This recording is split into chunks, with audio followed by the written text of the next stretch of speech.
All right, this morning's scripture has been changed from what is listed in the bulletin. So this morning's scripture will actually be coming from Luke chapter 15, verses 11 through 24. That is Luke chapter 15, 11 through 24. If you don't have a Bible with you today, the red pew Bible in front of you is available for your use, and you can find that scripture starting on page 925 of that Bible. So Luke 15, 11 through 24, and it reads, "And he said, there was a man who had 2 sons, and the younger of them said to his father, 'Father, give me the share of property that is coming to me.' And he divided his property between them. Not many days later, the younger son gathered all he had and took a journey into a far country. And there he squandered his property in reckless living. And when he had spent everything, a severe famine arose in that country, and he began to be in need. So he went and hired himself out to one of the citizens of that country, who sent him into his fields to feed pigs. And he was longing to be fed with the pods that the pigs ate, and no one gave him anything. But when he came to himself, he said, 'How many of my father's hired servants have more than enough bread, but I perish here with hunger? I will arise and go to my father, and I will say to him, Father, I have sinned against heaven and before you. I am no longer worthy to be called your son. Treat me as one of your hired servants.' And he arose and came to his father. But while he was still a long way off, his father saw him and felt compassion, and ran and embraced him and kissed him. And the son said to him, 'Father, I have sinned against heaven and before you. I am no longer worthy to be called your son.' But the father said to his servants, 'Bring quickly the best robe and put it on him, and put a ring on his hand and shoes on his feet. And bring the fattened calf and kill it, and let us eat and celebrate. For this my son was dead and is alive again. He was lost and is found.' And they began to celebrate." Thank you, Chase.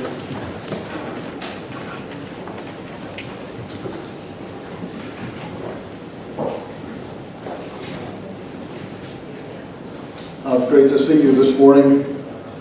And it's been an interesting week. Brother Albritton sort of let the cat out of the bag when he put that little item in the bulletin. So, yes, we did have, well, let me start it this way. I thought one afternoon this past week that perhaps 2 of the sheriff's department had come over to arrest me for having a swimming pool in the basement. But they didn't. And they came, my granddaughter's husband and his friend came over and helped carry stuff out of the basement, and et cetera, et cetera. And it's been an interesting week. So as we think together about all these things, the wonder, of course, of this week was that we had a reminder that God really does look after us and watching over us. Lisa went out, that young lady sitting back there, my granddaughter, and Katie came over also with her to help with this. But she went out in the afternoon and she saw something in the sky and she took a picture. Came back in and showed it to us, and there was this rainbow that was between the trees in the backyard. No, it wasn't raining at our house. It was just flooding downstairs. But God is there, and God is watching over us, and that is what is the most important thing. You probably said, why is Tom talking about this prodigal son? We know this story by heart. We've heard it over and over again. And that's why I'm going to talk about it. As a matter of fact, I was going to have a show and tell. I was going to bring this painting by Renaud. I shouldn't even try to pronounce it. It's not with me this morning. But anyway, it's a very beautiful painting of a young lady sitting there. And it's one of those paintings that you always want to go back and look at. Like the Mona Lisa, for instance. You want to go back because there's always something there. Now, you know comic strips, that's artwork too. Somebody draws it, colors it in, and usually, and that sort of thing. But, you know, later you'll wrap the fish in it or some other such thing because it's not memorable. It's, or you know what, soap operas. You could go for weeks and not listen to your soap opera and go back and realize it seemed like you saw that episode yesterday. But when you go to a Shakespearean play, you'll go over and over again. Because there's always something that's here, that's different. There's always something that you can see that's different. Same thing with the painting. Whether it's that painting of the young lady or the Mona Lisa, you're going to hang there on the wall and you're going to go back and you're going to look at it and you're going to see more. And that's why we're going to do a series on parables. Because there's so much more to see. And in our way of living, our living obedient, our doing what God wants us to do, and why. In a sense, this is a follow-up to the series I did on the Sermon on the Mount. And I hope that you will come and listen to these sermons, and they will be interrupted from time to time, and that's okay. But I've gotten this opportunity to share with you some of these things, and I just feel like I've got to do it. So look with me, please, to Luke 15. If you didn't follow the reading, please turn in your Bible to Luke 15, and beginning verse 11. And let's look at what happened here. This certain man had 2 sons. Yes. And the younger one said to his father, "Father, give me the portion of goods that falls me." And he divided his livelihood. As we read this and think about it, why, Daddy, did you do this? You know it's a shipwreck. You know it's going to happen. You know it cannot come up good. Because not only is this your son, he's the younger son. He hasn't had the opportunity to know some of the things and so forth. And you in your heart, you know him. And so one of the amazing things of this story is the fact that the father does it. You know, we're sitting here, we want to yell at him, "Don't do that!" But he doesn't. And many times we would think, does this father not know how to be a father? Does he not know how to be the parent that he's supposed to be? But of course, we're going to find out that he does. Because one of the things he knows about this younger son is that his younger son has a stubborn streak. We call it that. Once that he set his mind on something, he's going to do it. Or he's going to nag you to death until you let him do it. That's the way he is. And somehow, no matter what you say, you can come up with the most honorable reasons, the most realistic things, and tell him, "Dad, it'll be different. It won't be like that." As I mentioned a while ago, we had our little flood, or our big flood, and that means we emptied out the basement, or are still in the process of doing so.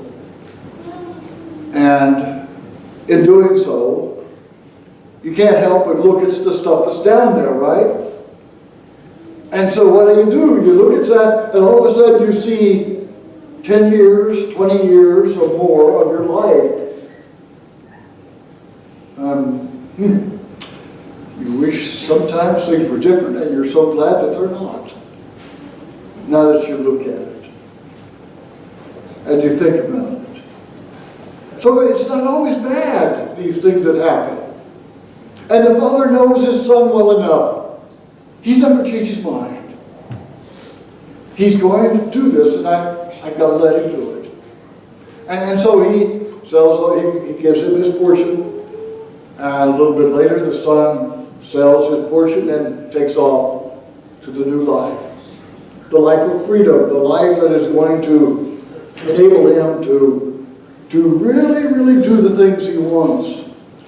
This lesson is divided into 3 parts, and this is the first one. He has his problems at home. He has an older brother His older brother apparently is the more confident, the more sure, the harder worker probably. He's always, his older brother is just always there doing the things, and he just seems to do everything his dad wants. And then, that's an irritant to the brother. He thinks, he should get some backbone, my older brother. He should put up, or say to his father, or to our father, I want to do these things. I want some independence, I want some freedom. Because you see, that's what the younger brother wants. He wants freedom. He envisions that this life from home, away from his father his father has rules. His father also has chores for him to do. His father also holds him to account. And it just grows on him day after day, this constant surveillance he feels. Because he knows he's old enough to make some decisions on his own. He's old enough to do some of these things, and Daddy won't let him. Daddy is always telling him what to do. But those of us who are old enough know that this younger brother, this younger son, he's got a fictitious dream. He's got a dream that if I could get away from home, if I could go out here to this place, I know I could do it. You see, he cannot envision that he will fail. This younger boy, he's going to succeed no matter what. He knows he can do it. He's going to make it. He will not fail.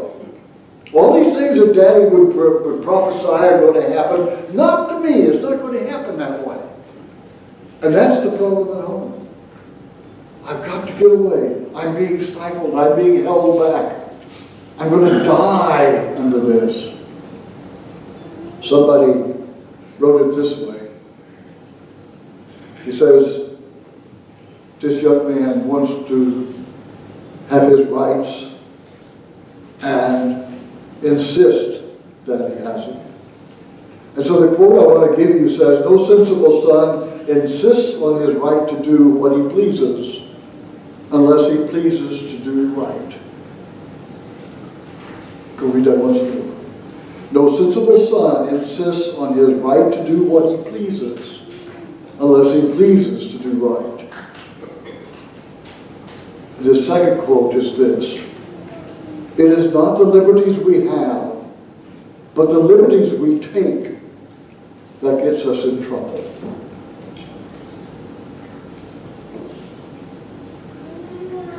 The young man does not realize the freedom he has. He has a freedom at home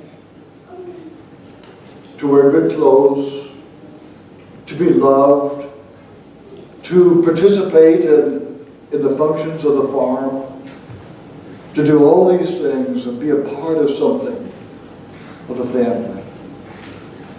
He has a great deal of freedom which he doesn't see. We understand this freedom, for instance, trains have freedom. Trains have a freedom to go down the track, to go as fast as the track will hold them. And they're free to go, free to carry produce, passengers, all kinds of cargo. They're free. And yet they're not free, are they? They can't go just everywhere. They can't go one direction or another. They have to go down the track. But as long as they're on the track, they're free to go, just like the fish. The fish is free to swim any place it wants to go.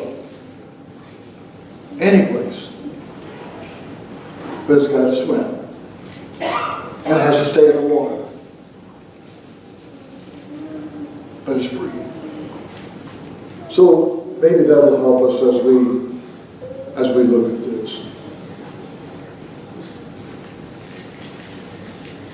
David, by the way, one more illustration of this, Psalm 116, verse 16.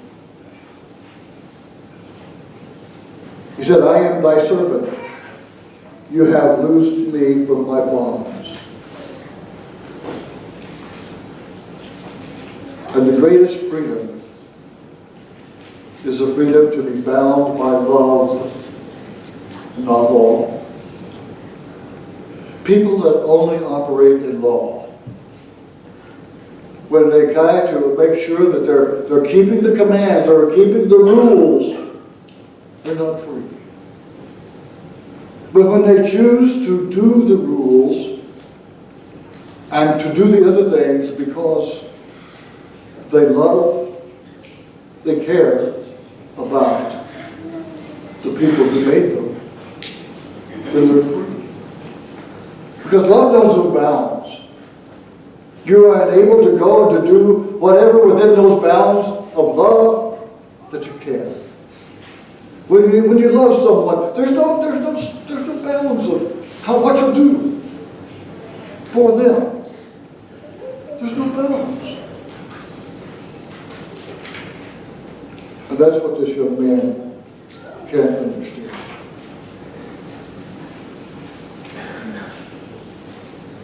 Let's think about his second problem, which as you read through it, it says, when he had his, let's go to verse 13. And not many days after, the younger son gathered all together, journeyed to a far country, and there wasted his possessions with prodigal living. He had his freedom. You know, he had friends. He had a lot of friends. Or at least he thought they were friends. But they were only friends while they had money. While he could do for them what they wanted. But it was a freedom that he had never known before. He had never had so many friends. People that seemed to care about him. People that would just come and do whatever he wanted, as long as he had money. But when the money ran out, his friends ran out. He didn't have them. Because he never understood that real friendship comes because of love. That's what happens in a family. In your family, you can say and do whatever when it's in love. You can do it all when it's in love. Outside of that, if you have friends, you have to sort of behave yourself. You have to be careful what you say sometimes, because you're not sure exactly what might happen. But in family, in love, when you're saying the things, you know that it's open. Everything is open. Again, the young man did not understand what freedom really was. Knowing that, we go back to a writing by Edmund Burke. It was at the time of the American independence. Society cannot exist unless a controlling power upon will and appetite be placed somewhere, and less of it there is within, the more there must be without. It is ordained in the eternal constitution of things that men of intemperate minds cannot be free. Their passions forge their fetters. Now that type of English may not be all the things that we usually say, but society cannot exist without a controlling power of will and appetite. Can't happen. We cannot be free to do anything and everything that we want to do at any time. Because sometimes those things invade the other person. You can't do that. Not to survive. But sin does that. And it destroys. So the more unhappy the young man began to feel, because think about, he wanted this freedom, he was absolutely sure he would not fail when he goes out. He wanted more friends, and he got them. And now all of a sudden he's alone. And this is a loneliness that no one wants. This is a loneliness where you have absolutely nothing. You have not a person you can call, not a person you can say, I need some help. You can't do it. Because you don't have anything to give them. You don't have anything that you could say, well, if you'll help me do this, you can't say that. Because you have nothing. Nothing. And that's where this young man is. He has nothing. And finally, as we read down through it, he went and joined himself in verse 15 to a citizen of that country, and the citizen sent him, the son, into his fields to feed the swine.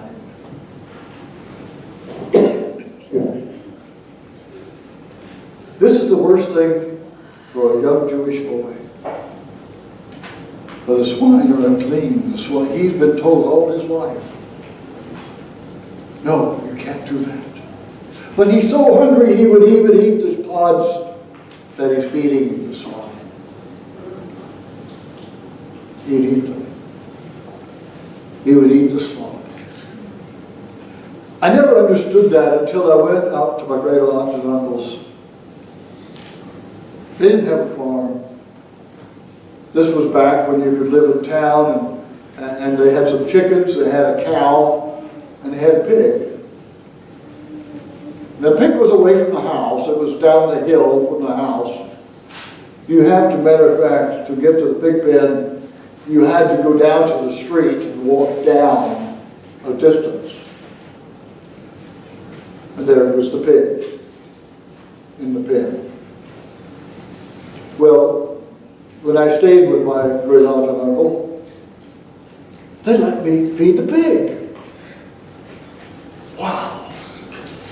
I get to feed the pig.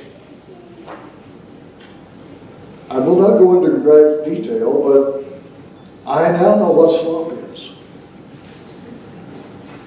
And I don't know how in the world anyone could eat it. But that pig loved it. I took it down there, poured it in the trough, and I'm sure glad there was a little fence between me and that pig. Because there wasn't anything going to keep that pig from getting to the trough. And I was sure glad he was the one eating it. He was welcome to it. But here's this young man. He's so hungry he's going to eat that. Because he's done that. He became a servant to this man, and finally it says he came to himself and he remembered back home. I suspect really he had tried to forget back home. Because in the state he found himself, he had to think how much he had hurt his father. How much? So to the point, he couldn't go back. In his own mind, he couldn't go back home. What will I say? Because I knew I would succeed. I bragged to everyone. I boasted all these things I was going to do, all the things I was going to become. I can't go back home. I'm a failure. But, he says, back home, Dad's servants, they got food to eat, clothes to wear, place to sleep.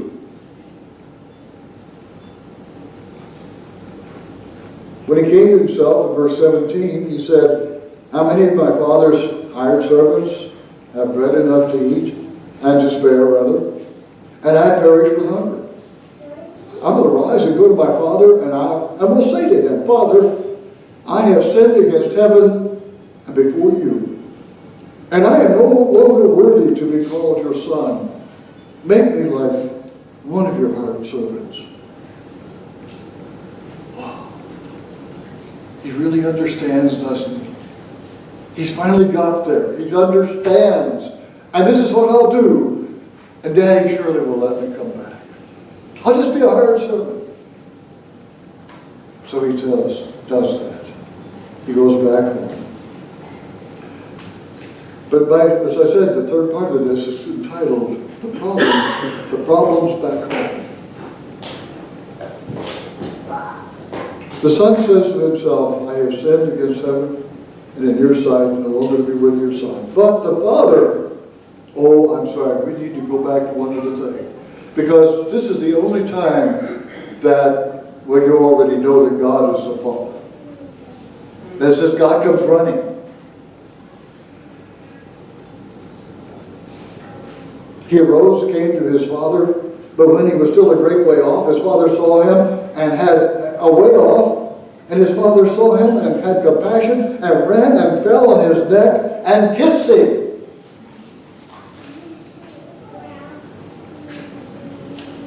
This is the son that's been out there feeding the pigs.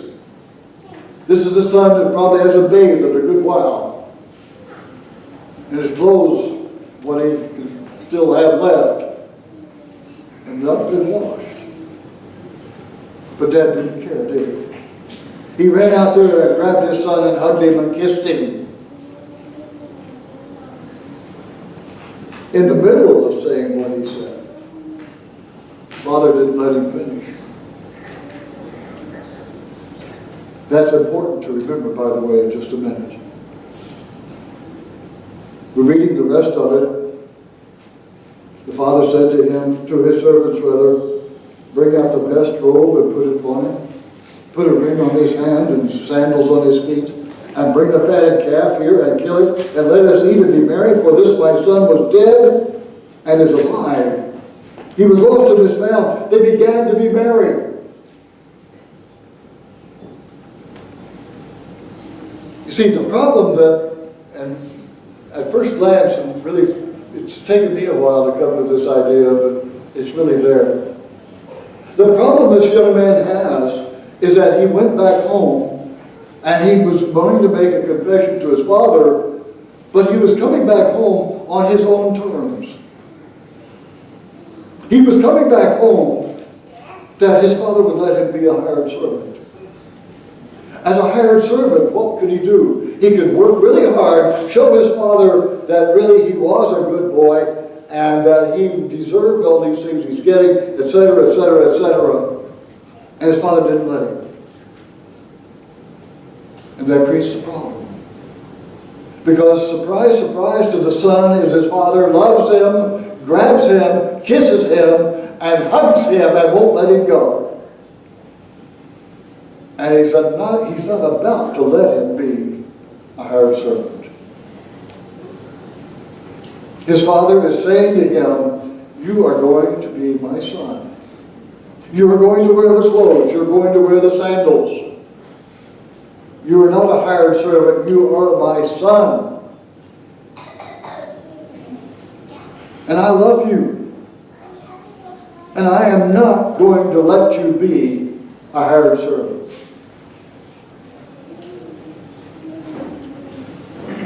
All the plans, everything this young man had ever had are gone now. Except the fact that he knows beyond the shadow of a doubt that he is loved. What is this? This is what each of us have been. Each of us are God's creation. God made us. God loves us. And yet God has let each of us go out and be our own thing. And do our own thing. He's allowed us to live our lives as we see fit. He has loved us all the time. From the very, very beginning. When he made Adam and Eve, he basically made a pact that I will always love you. I will always love you. No matter what you do, you're my child. And when we finally come to ourselves, and each of us who sits here this morning as a child of God has come to ourselves. Each of us have come. And some of us have wanted to come under our own terms. We wanted to come, if you just let me be a hired servant. Or I've heard people say, if I could only be a doorkeeper or a gatekeeper in the house of the Lord. That's not what he wants. He doesn't want you to be the doorman. He doesn't want you to be the gatekeeper. He wants you to be his child. He wants you to know that, as Paul, henceforth there is laid up for me a crown of righteousness, which the righteous judge will give to those who love him and wait for his appearance. He wants us to know that. He wants us to know that his arm is around our neck and he loves us. He hugs us. He kisses us. He puts the rainbow in the sky that we see. That says to us, he sees it too. Last week he saw that same rainbow that Lisa took the picture of. And that is our God. This is a way of life for us. Because we've all been this prodigal son. All of us. We've all gone out on our own. We all went out sure that we would never fail. That we can do it. But you can't go out and do that. And if you're already a child of God, you know that. You came to your senses. You know that. You can't do that. But this becomes this is the freedom that he promises. That within the bounds of love, we are free to wear the garments, free to wear the sandals, free to sit at the table and eat the food, free to work in the field or to direct the workers, whatever is our job. But we're free to do it because he loves us and wants us to love him in return. This is our God. This is that Father who has run after us. And he's not going to let us say what he already knows. I've sinned before you. He knows that. But in our rags and in our odor and in everything else, he takes us. He loves us. He's holding us. This morning, he's holding us. Rejoice in the freedom you have as a child of God. And if you don't have that freedom this morning, believe that God loves you. Believe in Jesus, his Son. Repent of your sins. Confess that Jesus is his Son. And be buried with him to have your sins washed away. Because he's running after you. But you've got to make the move. You've got to make the decision, and you've got to step out and come. Come now as we stand and sing.